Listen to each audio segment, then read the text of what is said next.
Rollers, now let's go through the new tackle law. Okay, so what we're going to do is we're going to see exactly, have a tackle situation here, and you're going to see that the tackler's got to get up on his feet and he's got to come back around the gate before he's allowed to play it. All right, so let's have a look and then we'll freeze it. So tackle, you'll see he's come back around, freeze it there, and you'll have seen he's had to come back around before he's entitled to have any rights on that ball again. All right, Rollers, what are we trying to do here around this area? Okay, so what you would have seen is the player had to come all the way around the gate before he's got any rights to play the ball. All right, and the objective really is to kind of clear up this area. All right, bring it in line with the Ruck law, and to simplify how everything is actually done. So I can understand it. Everybody can, yeah.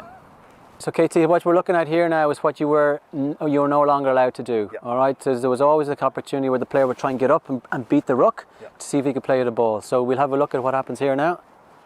So a tackle is made, player's getting straight up on his feet and he's playing the ball, and he's now, as we saw on the previous one, he's got to go around the gate before he's entitled to do that. Okay, because we need to keep this area clear. Well, like you say, he's there making a mess of us now. You've got to go around a lot clearer. And we've also got a situation that he can't just stand here and obstruct. So he may decide he doesn't want to go for the ball. He might decide, I'm going to stand here and maybe be obstructive. You know, that can't happen either. So as soon as he makes the tackle, he's got to get up on his feet and he's got to get around immediately through the gate.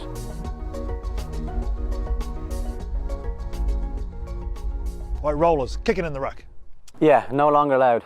All right, so very simply, what we're looking at here is there's a couple of occasions where you can have players, you know, ball down, players can be over, and there's a general tendency sometimes to kind of get a little toe poke, you know, to kick the ball out to the opposition side. All right, so we generally find it in two ways. You'll have the player who's going to come and maybe stab over the bodies that are actually there to give it a little toe poke.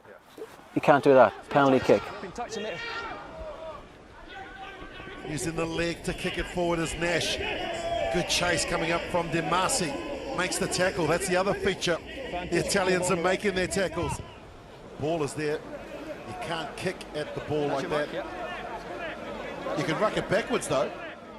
The other one is you can also have a situation where you've got a number of bodies that can be around in a situation where you're up and you've got opposition there and you decide you're going to kick it out. All right, again, there's no kicking out. The only thing you're going to be allowed to do in this instance now, if you're on your feet, and the key thing is the player's got to be on his feet, is you can get some sort of a counter. So if you and me and whatever we're kind of going through and we get the ball back on our own side, no problem. All right, so that's the only thing that's allowed now, is you can hook it back in your own way rather than kicking the ball in the direction of your try line. Straight into that midfield. Tumafall, the second row, trying to set it back. There's great counter-rucking though from England, and they will quite happily take the possession through Marcus Street. Mitchell. So Rollers, what's the rationale behind this? The key one is really player safety. We've seen it in the past. The temptation is to try and disrupt, to try and get a swinging foot coming through to try and kick the ball, and we've had contact with the head area. So number one, it's trying to eliminate and successfully eliminate any potential contact to the head, because the temptation is to kick the ball out. All right, and then the second part of it is just to make it consistent with how we operate the scrum. You know, in the scrum, the only way you can get it back is by hooking the ball back. So we're tying it in line with that. So if you do kick it through, what's the sanction? Penalty kick. Penalty. Yeah. So anybody who kicks it out, it's a full arm penalty. Okay.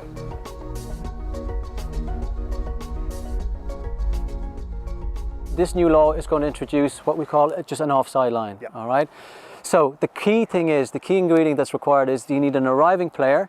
You must have a completed tackle, and the arriving player must step over the tackle area to create an offside line. Once we have a player that arrives like that, he must stay here. All right. So if he goes past, well then it's not the same thing.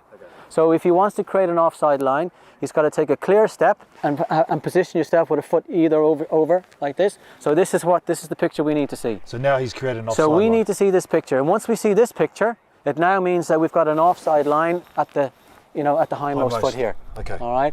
So in short, this guy, if he's going to take a step over, complete a tackle, we've created an offside line.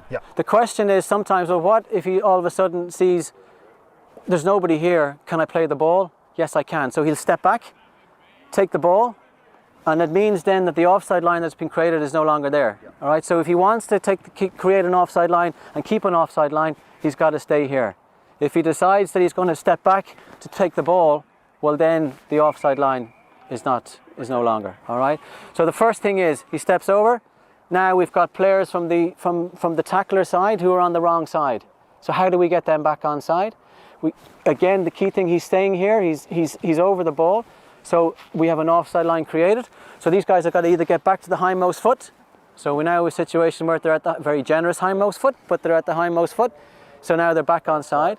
Alternatively, if we find them on the wrong side, we can have a situation where one player standing over, next player can come in, he'll pass the ball maybe to a teammate, or he might run himself. He runs 5 meters. Once he gets to 5 meters, he's back in play.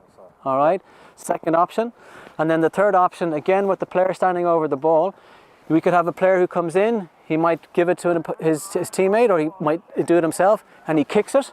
And once the ball is kicked, well then anybody who's in this area that's technically in front of the offside line is back in play. Okay. So they're the three. Three way. And getting him back in. So KT, what we're doing here is we're cleaning up this whole area, and we're bringing it in line with the Ruck law. All right. So we've created an offside line. Yeah. Simple as there's an offside line that's now created. Yeah. Okay. So what happens to the players that are on the wrong side? They've got to get back, get to the hindmost foot, if they're in a position to do so. If the ball is passed, if the ball is moved, insofar as a player runs 5 meters, he can be tackled. And likewise, if the ball is kicked, they're back on side. Yeah. And that's the only way these guys can kind of get back into it. Okay. If we have a situation where the player has not elected to stand over, and we have the players that are on this side here, they're not offside. We still have got the concept of open play. Yeah. So at this particular moment in time, if the ball was taken, he doesn't step over, he passes it to his teammate, and he's then tackled by this player, it's play on. Okay. Because it's open play. Still open play. So the only way that you can protect yourselves and get yourself your offside line is by taking that solid step over and staying there, and that creates the offside line, and it means then that everybody has got to go as if, as you would normally would. Yeah. Is that okay? Okay. So the last thing we need to just look at is we will have all the players that can be in. The ball can be up and it can be inside. We can have here, we can have this player here, and we've got no contact. Okay. Right? We've got no contact. And then the thing is, can this fella pick the ball? All right? He's got the ball in between his 2 feet. So just like a situation, he's able to pick that and go. So he can go. All right, because we've got no contact. We don't have a ruck. Player. No opposition has made contact. We have formed a line, but he's still entitled to play the ball. So our opposition are here. Yeah. They haven't engaged. So they haven't engaged. So if he wants to pick it and go, he can. Okay. So if we take a situation there, KT, where we look at that exact one, and when there is a situation where there is contact, so he stands over, his players are in with him as well. We now have we've a ruck. Now at this stage, the only person that can play this ball is whoever's at the hindmost foot. So this player can no longer has any rights to the ball. He cannot play with his hands because a ruck has been formed. So whoever is at the hindmost foot is in a position, and you probably have the halfback or the last man at the breakdown would be entitled to be able to do that. Whereas we get rid of these blokes. You get rid of those 2 fellas. Stay there. Yeah, so long as the ball is in between, he's got to have it in between his 2 feet. He cannot. If you're asking me, well, what if the ball was back here? You know, is he allowed to reach all the way back and take it from there? No, the ball must be here in between. He's got to have at least 1 foot behind the ball, and if there's no contact, he can go. Good to go. Yeah. Nice. Okay.